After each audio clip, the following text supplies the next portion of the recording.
네, 안녕하세요. 경제 읽어준 남자 김화석입니다. 예, 반갑습니다. 지금 급하게 우리 채널 PD님과 함께 물가가 발표됐기 때문에 우리 국내 물가가 정점 찍은 것인지 아닌지 바로 분석해보는 그런 시간을 좀 갖도록 하겠습니다. 제가 지금 출근해야 되는데 출근 못하고 일단 녹화부터 하고 가려고 합니다. 네, 우리 질문 주세요. 네, 교수님, 질문 드리겠습니다. 네, 방금 국내 소비자 물가 상승률이 발표되었는데요. 어떻게 보셨습니까? 네, 그 부분을 제가 여러분께 그 보도자료를 직접 보여드리면서 이야기하면 어떨까 생각이 됩니다. 네, 네, 방금 발표된 한국 소비자 물가 동향이고요. 이것은 통계청 홈페이지에 방금 아침 8시에 공개가 됐습니다. 이렇게 9월 2일이죠. 그러니까 매월 2일 날 그 즈음에 물가가 발표된다. 이렇게 생각하시면 좋겠고요. 여러분께 전해드리고 싶은 이야기는 여기에 있는데요. 네, 소비자 물가가 5.7% 상승했다라는 것이고 이 5.7%도 굉장한 고물가죠. 굉장한 고물가인데 이 고물가 상승세가 왜 나타났느냐? 특히 농축수산물 가격이 급등했다. 그리고 공업 제품들도 가격이 급등했다. 뭐 그밖에 전기, 가스, 수도와 같은 우리 공공요금들 많이 올랐잖아요. 전기요금, 가스요금 뭐 이런 것들이 많이 올라서 이렇게 반영됐다. 굉장히 많이 오른 거죠. 그밖에 서비스 비용도 많이 올랐다 이런 것인데 자, 이 중에 농축수산물이 저는 가장 눈에 띄는데 특별히 보시면 배추 가격이 78.0%나 올랐다. 어마어마한 숫자입니다. 배추가 78%, 수입 소고기가 뭐 거의 20% 가까이 올랐다. 이런 거. 그리고 경유나 휘발유 가격도 아직 8월 달까지는 올랐다. 이 부분도 좀 이해가 안 되실 수 있어요. 왜냐하면 국제 유가는 진작부터 떨어졌는데 왜 공업 제품은 이렇게 계속 오르는 걸까? 8월까지는 올랐을까? 이 부분이 좀 이해하신 분들이 계십니다. 그 부분에 대해서 제가 지금 여기 나온 이야기를 그래프로 보시면 더 편해요. 그래서 제가 그래프로 보여드리겠습니다. 여기 제시를 해드리도록 하겠습니다. 네, 그래프 보이시죠? 네, 자, 보입니다. 네, 네, 여기 보시면 우리 한국 물가 상승률이 근래 들어서 5.4, 6.0, 6.3%, 지난 7월에 6.3%로 상승했죠. 근데 이 상승폭이 0.3%포인트로 상승폭이 줄어들으면서 상승했어요. 그래서 6.3% 지난 7월 물가 상승률이 고점 아니겠는가 하는 여론이 많이 들었습니다.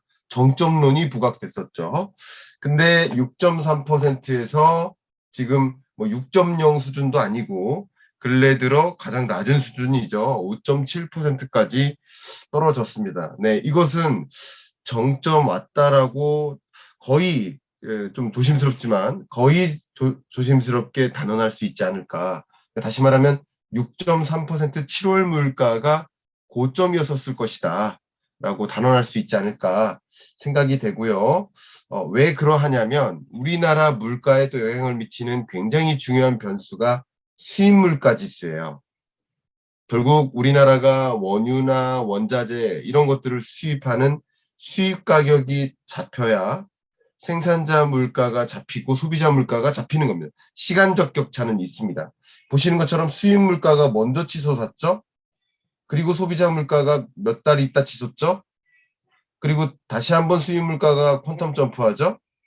주춤하다가 다시 한번 퀀텀 점프하죠. 근데 이제부터 잡히기 시작하죠. 그럼 이 잡히기 시작한 게 반영되는 게 이즈음이다. 이렇게 생각하시면 이제 고점 찍고 떨어지는 것이다. 이렇게 생각하셔도 크게 문제 없을 것 같고요. 조심스럽습니다만. 네, 그리고 기대 인플레이션도 마찬가지입니다. 22년 7, 8월 이 기대 인플레이션율도 나왔는데 이미 4.7%라는 고점을 찍고 떨어지기 시작했죠.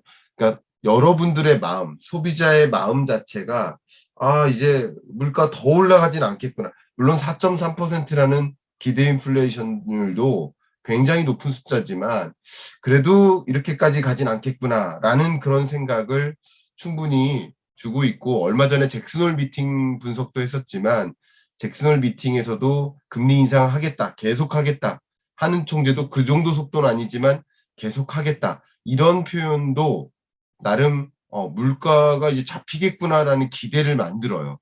정점은 찍었구나.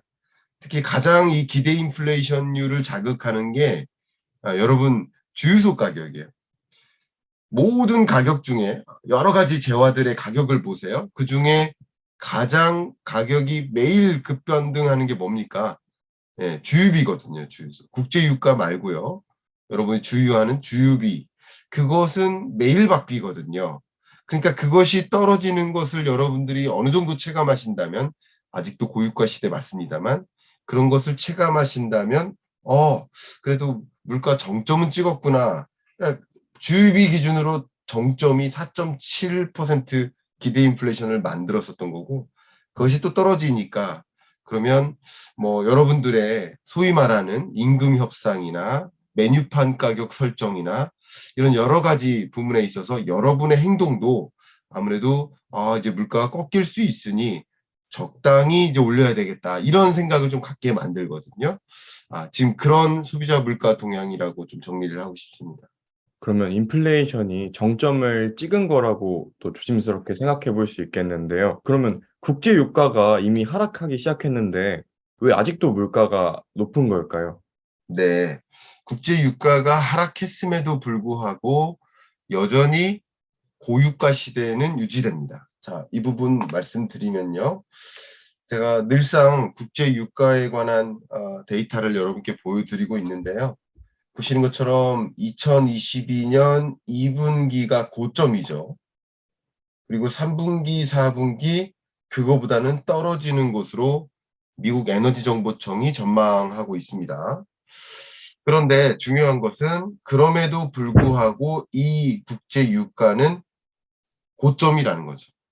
그러니까 2분기와 비교하면 피크 찍고 떨어지는 건 맞습니다만 여전히 그 다른 국제 유가 기조랑 비교해 보면 여전히 고유가 기조는 유지되는 겁니다. 그게 첫 번째고요. 그리고 국제 유가가 떨어짐에도 불구하고 동시에 나타난 게 뭐였습니까? 강달러. 그러니까 달러가 강하니까 더 많은 돈을 주고 소위 말해서 더 많은 돈을 주고 그 원유나 각종 원자재를 수입해야 되는 입장이기 때문에 물가가 잡히지 않은 것이 있다. 자, 여러 가지 것들 제가 말씀드렸는데 정리해서 드리겠습니다. 첫 번째는 국제 유가가 떨어지더라도 시간적 격차가 있습니다. 소위 2개월, 3개월 전에 수출입 계약을 성사시켰던 것이 지금 관세청을 통과해서 수출입이 되는 거거든요. 그러니까 수입 가격도 아직 다 안 잡힌 거예요. 국제 유가가 완벽히 그러니까 소위 100달러 정도에 거래됐던 물량도 뭐 지난 8월 한 달 수입이 되었었던 거예요. 그러니까 국제 유가가 떨어지더라도 그 계약 시점과 좀 시간적 격차가 있고 그리고 원유를 사오면 그걸 정제하고 만들어서 유통하잖아요. 이런 게 소비자 물가에 반영되는 데는 시간적 격차가 어느 정도 있다라는 거 첫 번째 정리를 해드리고요. 그리고 두 번째는 떨어졌다 하더라도 그렇게 낮은 유가가 아니다. 낮은 유가가 아니라는 것을 왜 강조하냐면 이 물가 상승률을 계산할 때 말이죠. 이게 물가 상승률이지만 이 5.7% 상승한 것은 전년 동월 대비입니다.